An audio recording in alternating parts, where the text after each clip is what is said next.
Welcome to another installment, holy crap, of Outside the Ring. Are we actually doing this? Yeah, we're actually... How long has it been? Let me see here. Actually, I think it's been at least a month, if not longer. Feels like it. Yeah, I think the last show we actually had, I have the details here if you really want to know. It was before the TLC pay-per-view. It was almost all the way early December? December 10th was our last show, Troy. Wow. December 10th, so not quite a month. We do apologize, folks. It just... Stuff happens. The holidays came around. Holidays come around. Both were really busy with our jobs. We do have jobs. I wish we can do this for a living and just get mad YouTube money, but that is not how it works. I wish we could get paid for this. And actually, which is funny because we haven't done one of these shows in almost a month, but our subscribers are actually going up. They are, which is weird. we don't do a show for like a month, but people, I think, what I was told. As my phone's going off in studio, I think like a lot of people are going and retracking our shows, which is cool. Yeah. Like they're getting caught up with what's going on. But with all that said, we got to remind people who the hell we are. I'm the one, the only Jason. Murphy! Happy New Year! Murphy. That's me. And come on, it's New Year's Eve. Alongside, I didn't forget about you, the one, the only Troy Stone Cold. Again, it's been so long, I forget my own last name. I'll say it for you. Austin. That's it. Twitter Outside the Ring #1. Facebook Outside the Ring, and our email OutsideTheRing316@gmail.com. All right. I didn't forget that though. Yes. So this is it. Actually, we came back with a bang. This is the this is the second time we've done this. You could go back and watch our first one when 2011 we did the one of these. We just recapped the year. Well, that was back when we were doing hour-long shows, too. Yeah, that was, I think that show, I don't remember, I think it was honestly like almost an hour and a half. Probably, I wouldn't doubt it. I mean, we sat there and, last time we were both in studio and things have changed a little bit. I think we still had Wes Burden with us. He might have, I think that might have been right before or right after he quit. But I can't remember what happened. It was like he either missed that show, God bless him, or he just didn't show up, or he quit. I don't remember what, but that was a long time ago, man. It's already been a year. Okay. What a year it's been. Mm-hmm. A lot of stuff happened this year. So what we did, obviously, we narrowed it down to a few categories, and then we actually let the audience choose some of the categories as well. To make it short, we are going to talk Match of the Year, Feud of the Year, Wrestler of the Year, Newcomer of the Year, Breakout Star of the Year. We're also gonna hit on the fail of the year. Fail of the year, and yes. Fail of the year. I mean, can we just lump WWE in together with that? Yeah, wrestling in general in the year 2012.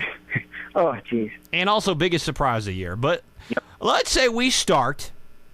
I say we start. What would be the less of the bunch? Let's start with newcomer/breakout newcomer of the year. Okay, let's go debut in 2012. Now now here's the thing. Newcomer of the year doesn't exactly mean this guy is a rookie. He just started wrestling. No, we're gonna say a guy that either debuted, somebody who made their WWE debut in 2012. We'll even go TNA too. We'll toss some TNA guys out in this too. Ring of Honor. Even though we don't know a ton of Ring of Honor guys, we'll remember all these. When we're talking Match of the Year, Feud of the Year, that stuff, we're going to narrow this down to the big two more than Ring of Honor. No offense to Ring of Honor fans, but me or you really don't watch it that much. So what we're going to do is we are going to single this to TNA and WWE. So without further ado, what was your newcomer of the year? Newcomer of the year for me, by far, has got to go to Antonio Cesaro. Okay. Why? I mean, look at what he's done. I mean, he debuted, he worked his way up rather quickly, and he's already the United States champion. They're billing him as one of the strongest guys in the locker room, and I honestly see a very, very bright future for him. This is going to be funny because I'm exactly with you on this. I honestly thought about this long and hard.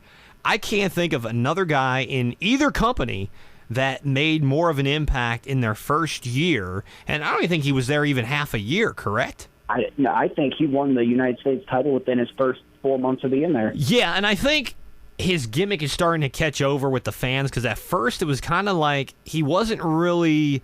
He was being used kind of poor. They put him with Oksana, and it was kind of like a fail at first.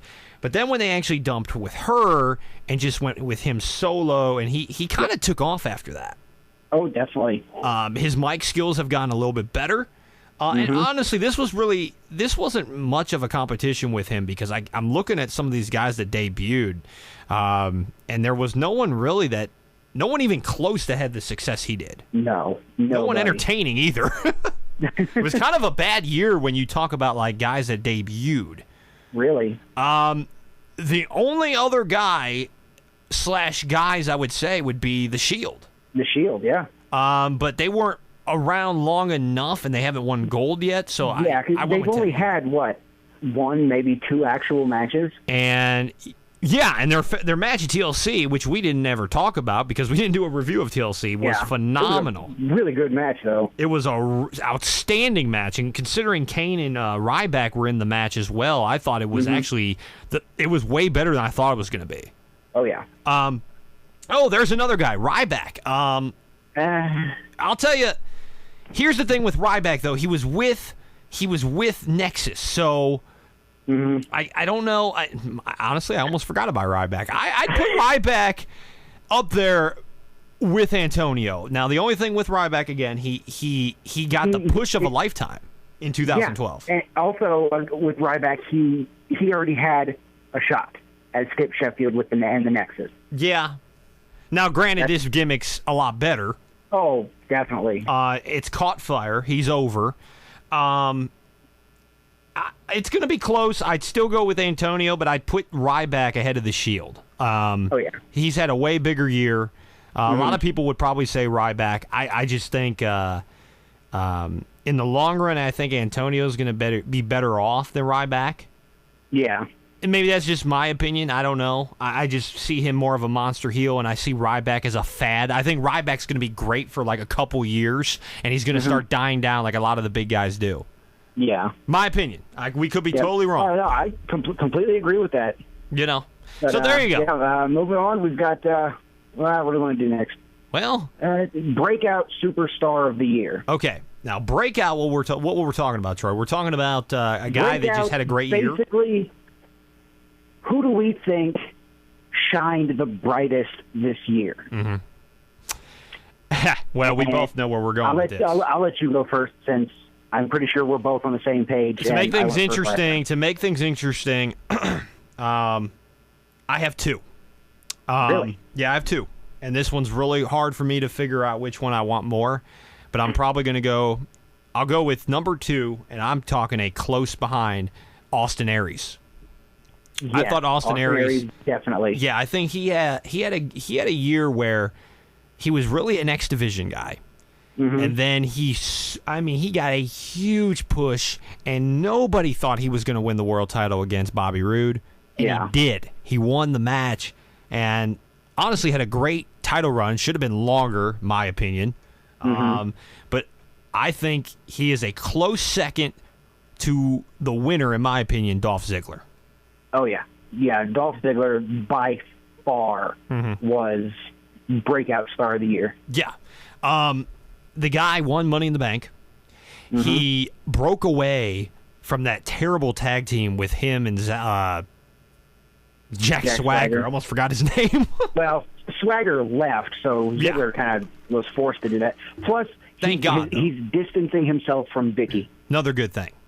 Still, the best thing about it. Still wanted to see Ric Flair be his Flair manager. come in and be his manager? I mean, now that they got Flair, by the way, they screwed up the whole Ric Flair return any shape way you look at it. They were terrible with it. Oh, yeah. Ric Flair would have been a huge boost to Dolph Ziggler. No offense to AJ or the black version of Ryback that he's got with now. I think they dropped the ball with Flair. I would have had Flair do a run-in and help Ziggler either win the belt, win the title, or something, a match. But yeah, definitely. Regardless of all that and the terrible booking, he still was on fire in 2012. Oh, yeah. Anyways, he had a good year. I mean, won Money in the Bank.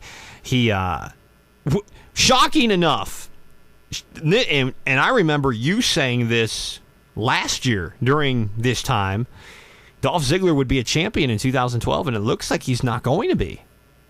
There's so many times where it could have been, too. Yeah. There's so many times where, Big Show was laid out, not moving, and Ziggler came down once, and then Cena, in all of his dumbassery, comes out and attacks Ziggler. Yeah. Why? And, of course, this was the night right after the TLC pay-per-view when AJ screwed over Cena and Dolph didn't. Dolph was just as surprised as Cena that AJ did it. So why would Cena come down and attack Dolph? I'm wondering when they're actually going to do this cash-in. I'm thinking now it's going to be either before Mania or at Mania. Well, honestly, I still think Dolph Ziggler is going to be the first one to have his Money in the Bank contract expire because WWE is just that stupid. Oh, that would be really dumb. I didn't even think about that, but I could see them actually doing something stupid like that. Stupid. Absolutely stupid. I agree. I'm not going to argue with you. So there you go. We both say either way, though, even though he did not win a world title, which we are both shocked about. Yes, Dolph Ziggler definitely. Breakout superstar of the year. Okay, so let's go with Wrestler of the year. You want to do that one? Yeah, let's go Wrestler of the year. The best in-ring performer of the year. Yep. Yeah, unlike WWE, we're not talking. John Cena won Superstar of the Year in WWE. Let's just stop it there, okay? We're talking about pure wrestling. Who entertained us the most on the mic? Wrestler. Who could tell a story by just being in the ring and not really saying anything? I think again, I'm gonna have almost. I want to say almost. It's close.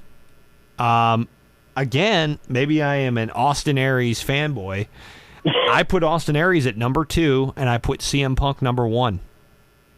I would go CM Punk 1, Dolph Ziggler number 2. Okay. Dolph was up there. He was definitely probably in my top 5 with maybe Daniel Bryan, up there as well. But I don't know. Austin Aries maybe because he's in TNA, a lot of people don't watch it as much. The guy had phenomenal matches. Oh, yeah. He is one of the best workers. He's very good on the microphone, too. Very good on the microphone. Oh, yeah. He's one of the best in TNA. Yeah, he is. Again, winning the TNA championship this year. He was an X Division champion. He had great matches. I put him up there, but I give the edge more to CM Punk with number 1 just because Punk was champion for the entire year. Yeah. And great matches. From beginning to end, he was the champion. And, almost every time, great match. Yeah, every match he had with even Big Show. He had matches with Big Show, Cena, Chris Jericho, The Miz, Dolph Ziggler. Phenomenal. The one with Ryback, even though it wasn't that great. Yeah, that was kind of a short. The ending was great to it, though. Yeah, the ending was interesting, to say the very least. Yeah. Which we were, at that time we were trying to figure out, well, how can they have Ryback still look pretty strong and have CM Punk not lose? Incredible. Right. And I thought that was the best way to do it, even though, do we really need another referee screw job in the WWE? No. I mean, really? Yeah.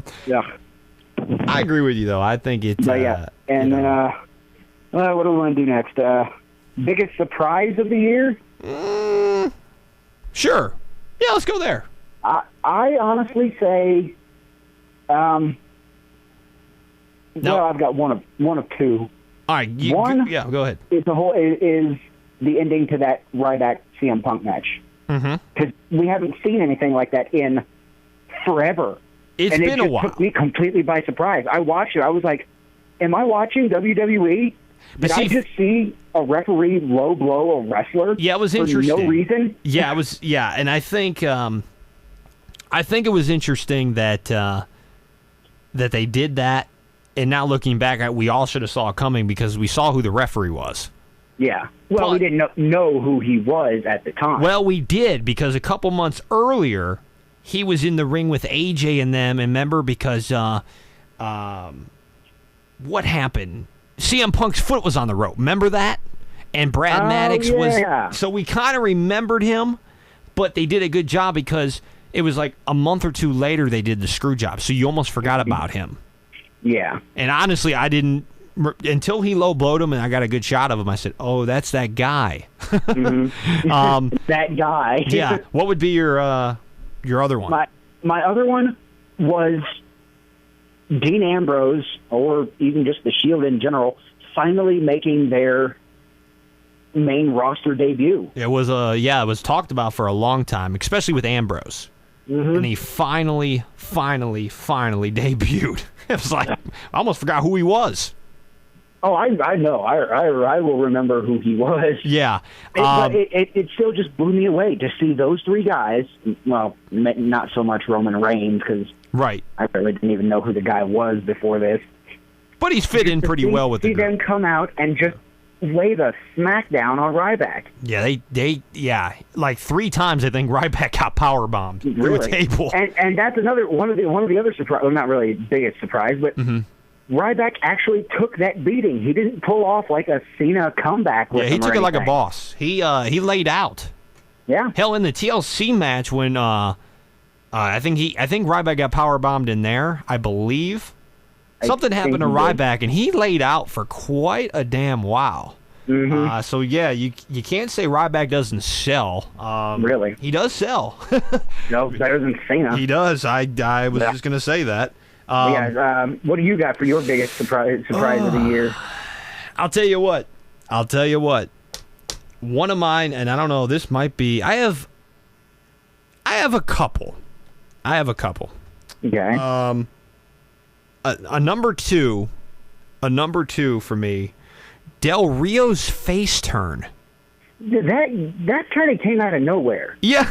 I would admit that was surprising. Yeah, I mean, I knew that eventually they would try to put him over as a face because he was just doing so bad as a heel. Yeah. It just kind of came out of nowhere, though. It was the strangest damn thing I've ever seen because he's such a natural heel. Like, I knew Miz was going to turn face. He's just got that air about him. He's got that smirk, that wink that he does, just the tone in his... like the sarcastic, smart-ass tone in his voice. Like, for me, honestly, Troy, like, looking at, like, Randy Orton, the guy's got such a cool damn finishing move, and he's like a badass. So those guys, as evil as Randy Orton can be, you knew he was going to turn face.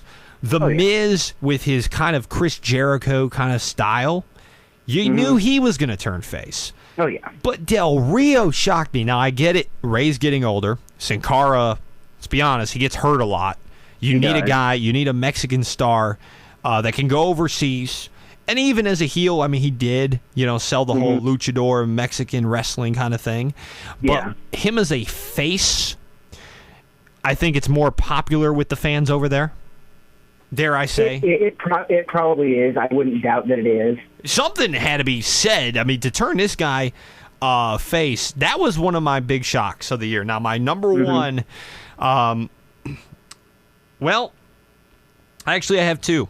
That would have been my number 3. My number 2, I'll make it quick. My number 2 was Jeff Hardy becoming TNA champion after everything that Jeff Hardy did the previous years, including making Sting, one of the greatest wrestlers of all time, look like a total D-bag when Jeff Hardy shows up drunk, high, whatever. People forget about that, not us. And and also Hardy just does not need to be TNA champion even at this moment. No, he's not very good on the microphone. He's a spot monkey, in my opinion. I think that's all he is. Yeah, he's not a great technical wrestler by any stretch. No, he's not good on the microphone. His face paint with the eyes painted on the island is just freaking stupid. Not to mention he calls his fans the creatures of the night. Boy, that sounds familiar. Undertaker. Oh, excuse me. Gee, I wonder where we heard that from. Yeah, that was kind of weird, don't you think? I mean, it's almost like Hulk was in the back going, Undertaker used to, back in his day, call his fans, because he did. Undertaker referred to his fans as creatures in the night. Mm-hmm. And I'm shocked Vince hasn't sued Dixie Carter for that. Yep. But, I don't know. I think that was kind of shocking that they gave him the ball and let him run with it again, despite everything that guy did to that company. Oh, jeez. And my number one, CM Punk being champion for a year, over a year.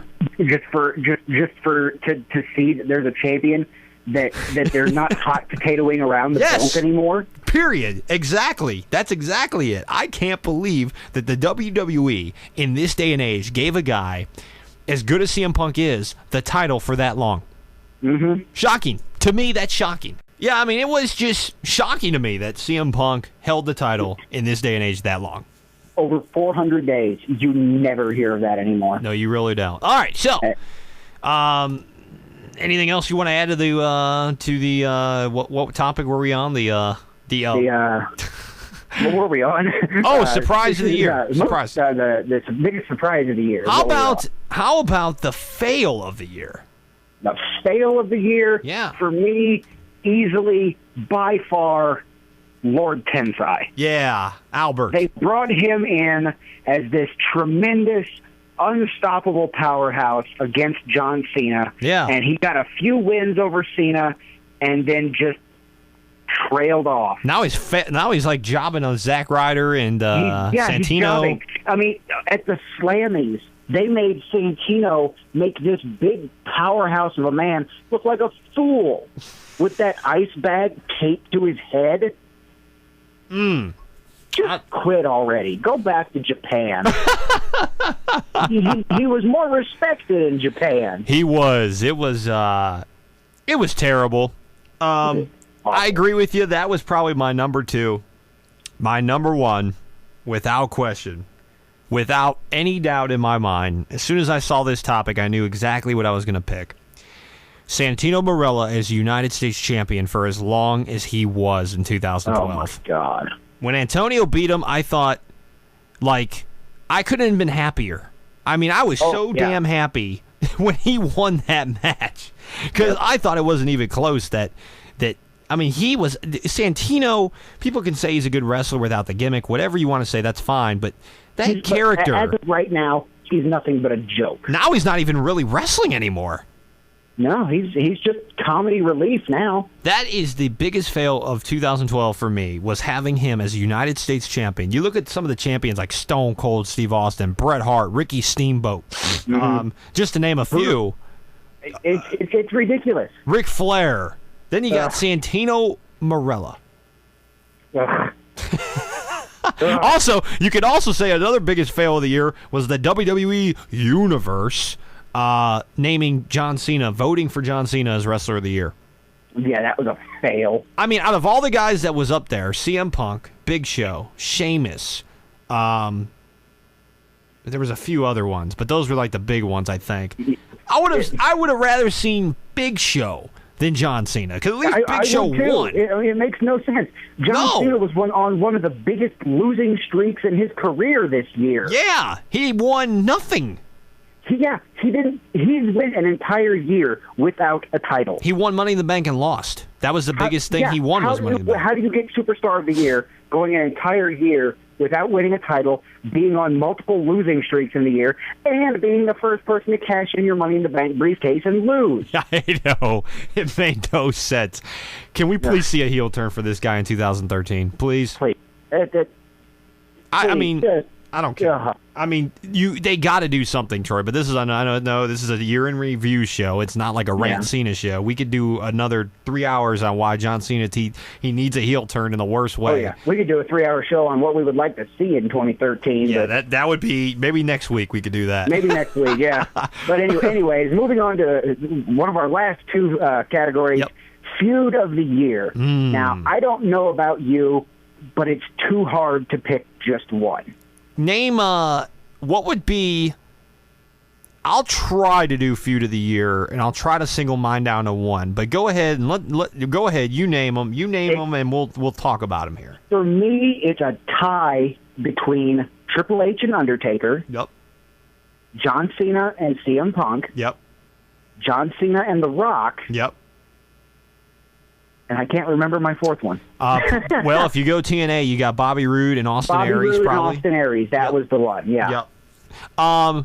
Those are my four. They're all tied for first. I know I'm not being lazy. It's just I'm terrible at making decisions like this. Out of all of those, here's the only issue I have with Rock and Cena this was a year build, but it started in 2011.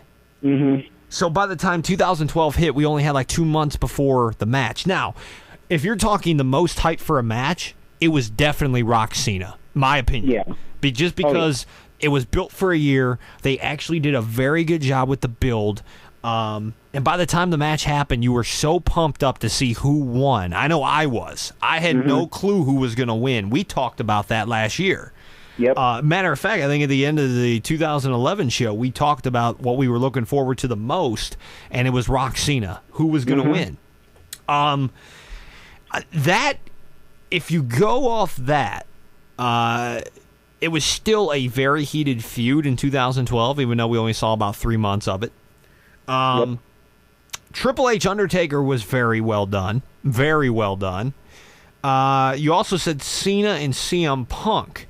Now, that had the most longevity, I think, in the year 2012. Oh, yeah. So I would have to say, just being as how long it was, even though Bobby Roode and Austin Aries had a pretty damn good feud, I'd still give it, just for the longevity, of Cena and CM Punk.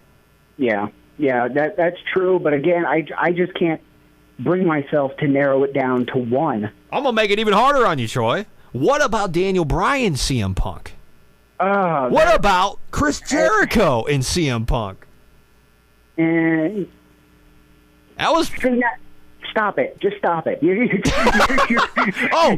harder for me. Can we go back to fail of the year when Chris Jericho said, "Come on, baby," and he actually spilled... Remember when he spilled the beer? Oh, yeah. And he fell on his ass. He slipped and fell on his ass. That might be my fail. Funny. That might be my fail. I don't know. I'm going to go... It's hard. I guess I'll go CM Punk, John Cena. Alrighty then. That's me. Now, here's the big one. Now, the big one. Match of the year. Yes. This is tough. It is. It's tough. It's tough because there were, number one, so many matches, period. Yeah. And it's tough because, there were good matches, but there wasn't that many that really stood out. Correct. But here's me. The more I think about this, I would have to go. There's a couple. There's a bunch, and they're all tough. I would have to go. Here's my top three. I'll go top three. Coming in at number 3 for me would have to be Randy Orton against Dolph Ziggler. And that was I believe, wasn't it? I think it was a Raw. The best one was on Raw. Yeah. I don't remember if you were talking about it. Was on Raw. I remember when that match happened, we talked about it on an episode of OTR, and we thought at that time it was match of the year. And this was after Mania and everything else. Yeah. I thought they had a good feud, first of all, but it was either the first or the second match they had. If you're just looking for technical, great wrestling, it was the best match of the year. My opinion. But that's number 3, so that's not my complete favorite. Yeah. Number 2, I would have to say, I liked Rock and John Cena. It was better than I thought, but it's not in my top 5 for the year. Number 2, I'd go Austin Aries, Bobby Roode from their first match. The first match. Yeah. At that time, and I told you it was the best match I saw thus far. Yeah. And I just want to throw this out there too. I know that it seems like we keep repeating the same names, but that's because these are the guys that were really good. Yeah. No, you're exactly right. We've thrown around Austin Aries, Bobby Roode, CM Punk and Cena, Dolph Ziggler, all that. But these are really the guys and the feuds and all that really stood out. It wasn't even close. I'm not trying to take anything away from anybody. No. But these are the best of the best for this year, at least for us. Yeah. Absolutely. No, I totally agree. I totally agree with you, and I would say the same thing. I would say the same exact thing. So what do you got for your number one? Number one, people are going to go, I don't know. And I hate to give a guy that basically almost wins this every year now for the past few years. Undertaker, Triple H, WrestleMania, Hell in a Cell. Yep. Shawn Michaels is the referee. That honestly is my number one, too. Technically, the match, here's the thing. The match technically was not a catch-as-catch wrestling match. It was very brutal. It was a lot of, we saw blood. Yep. Chair shots. Chair shot to the head. Yeah. We hadn't seen in forever. The match was perfect. It told, like you said, it told a story. Yep, without even having to say a word. Without saying, but there was words said in that match where Shawn was like, hey, stay down, Undertaker. Stay down, Triple H. There was that, but they didn't need it. And I will argue with anybody. With that WrestleMania, it was without a doubt the best. It stole the show. Mm-hmm. And I remember you had doubts, going in. We saw it before. And that brings me back to last year's WrestleMania. I didn't think Undertaker Triple H 1 was the greatest at all. Mm-hmm. Yeah. And we both had concerns going into this one. We were blown away by this match. Yeah. Definitely. And that's your number one as well. That is my number one as well. Anything close to that match in your opinion? Randy and Dolph on Raw. Yeah. I think that match was just. A lot of people are going to have to go rewatch it because it was on an episode of Raw, and how many people watch Raw regularly anymore? Really?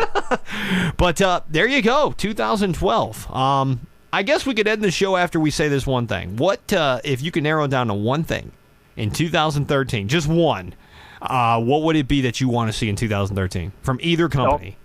Dolph Ziggler is champion. Easy answer. That's the easiest answer I've had today. I'm going to go... As much as I want that, I'm going to go what I've been saying now for the last, I don't know how many years. John Cena, please turn heel, man. Yep, that is a very close second. But number one for me is Dolph Ziggler becoming World Heavyweight Champion because they've had so many opportunities already, and they've blown every one of them. Yeah, they have. And they're hopefully the streak doesn't continue. But, hey, from us to you, have a good 2013. Stay safe. It is New Year's Eve. Yes, no drinking and driving. Yes. Yeah, be careful. Well, always pick a DD. Yes, do not drink it. Seriously, do not be drinking and driving tonight. It is going to be nasty outside. Yeah. So we are going to try to do one of these again next week. I think next week. Hell, tomorrow. Tomorrow. What? Well, actually, tomorrow's New Year's Day. We're going to try to do this probably Wednesday night. Wednesday, yeah. We'll take tomorrow off, and I know it seems like, they're taking another day off. They've been off for we'll be back. Suck it up. We gave you a half-hour show. Calm down. And we're not drinking yet, so feel applauded. Well, this show would be a lot longer if I was drinking already. Yes. So from us to you, have a good New Year's. Be safe. Happy New Year. See you, Wednesday outside the ring. Deuces.